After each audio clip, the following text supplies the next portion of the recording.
studios in Los Angeles, here again is Maria Shriver. How far would you go to defend something you believe in, to protect something you love? For a young woman in California, the question became, how high would she go? More than a year ago, she climbed a tree to save a forest. But it's not just any forest, and it's not just any young woman. Dateline went to great heights for a chance to speak with her. Here's Jim Avila. We're destroying the earth that gives us life. You can see the crude scars, barren hillsides that reveal a disappearing majesty. Northern California redwood forests under siege. But what you can't see from afar is the war to save these magnificent giants. The young woman, balanced precariously in a single tree, now leading the struggle to spare the old-growth forests, groves that have been here since the last millennium. I'm fighting for what's left of the beauty, the legacy that we're supposed to pass on to each other. Julia Butterfly Hill, preaching her gospel from one of the world's highest pulpits, 20 stories above the forest floor, says she's risking her life because this is the only way America will pay attention to her plea. And I'm taking a stand for life in its beautiful form. She's been living up there for more than 14 months now, cooking her food on a single burner, climbing around her tree for exercise, taking sponge baths, all on 2 plywood platforms, each about 6 by 8 feet. Just getting to the foot of this 1,000-year-old redwood she calls Luna requires a 2-hour uphill hike through the woods, guided by her supporters. Good morning! Even scarred by fire, this is prime timber. Cut down, it's worth $150,000. Left standing, says Julia Butterfly, it's priceless, a symbol of the vanishing redwood forest. Julia's friends, fellow environmentalists, are very good with ropes. And we've got your charged up battery and some of that good soup too. Another 100 pieces of mail.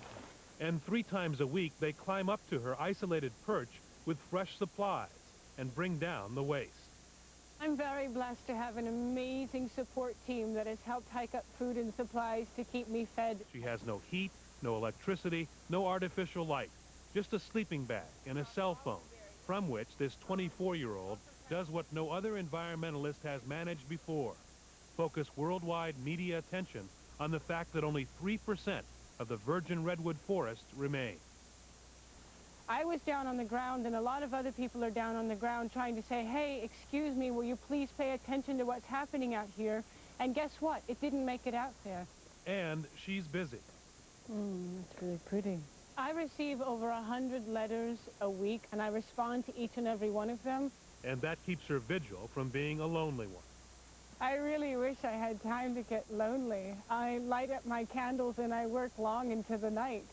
But what transforms a young woman from a pretty ordinary background, the daughter of an itinerant preacher, into someone committed to living in a tree? For Julia, it was personal tragedy, a devastating automobile accident that almost took her life. The car wreck woke me up to realizing that every single moment of every single day is a gift. She remembers stepping into a redwood forest for the first time. I fell to my knees and I began to cry. Environmental activists have been organizing protests up here in Humboldt County ever since a huge mudslide destroyed 7 homes on a steep slope just below Luna. The environmentalists say it was caused by this clear cut, a patch of forest where every tree has been removed. Loggers deny that clear cutting caused the slide. When Julia volunteered to go up the tree, she didn't think about how long she would stay. I take it day by day and prayer by prayer. Over the past year, she has watched thousands of trees being chopped down around her. But barefoot and ropeless, she clings to the redwood, believing it will protect her. In the night of the worst storm last winter when I almost died, I grabbed onto the tree and I said, Luna, please help me. And I learned the lesson of the trees in a storm, that they let the wind blow them. That's the way to make it through the storms of life. And always there is her enemy to contend with, the other player in her drama. Pacific Lumber, the company that owns the tree and the land she's trespassing on. We don't understand why this protest is continuing on our property. John Campbell is the president of Pacific Lumber. The company has not always been seen as the enemy. For decades, it was a small, family-owned concern. Then in 1986, it was sold, saddled with $800 million of debt. It began to log more aggressively. It has been in trouble ever since. More than 130 environmental violations in the past 3 years. The California Department of Forestry even suspended its license for what it labeled gross negligence and willful disregard for the Forest Practice Act. John Campbell says the company is concerned about Julia's safety. I think she's putting herself in jeopardy. Julia says it was the company that put her in jeopardy. She says Pacific Lumber's security guards once surrounded the tree for 10 days, trying to starve her out by preventing her supporters from sending food parcels up on the ropes.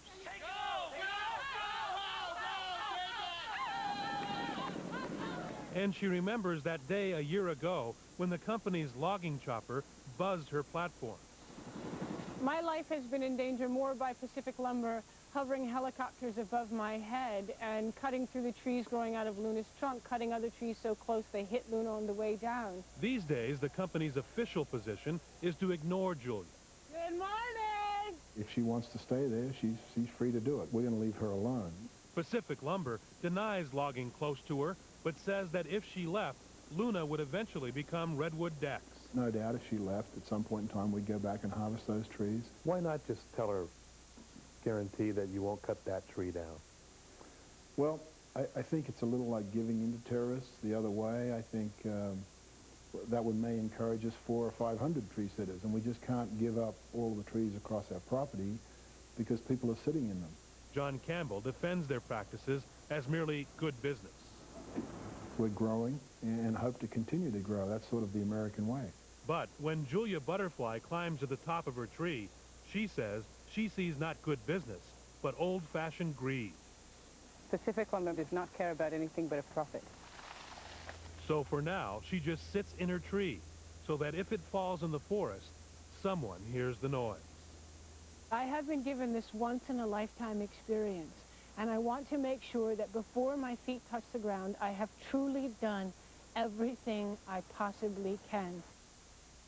The California and federal governments are negotiating with Pacific Lumber to preserve 3,000 acres of old-growth redwoods, known as the Headwaters Forest. Some environmentalists say the $500 million agreement doesn't go far enough to protect the redwood forest and its wildlife.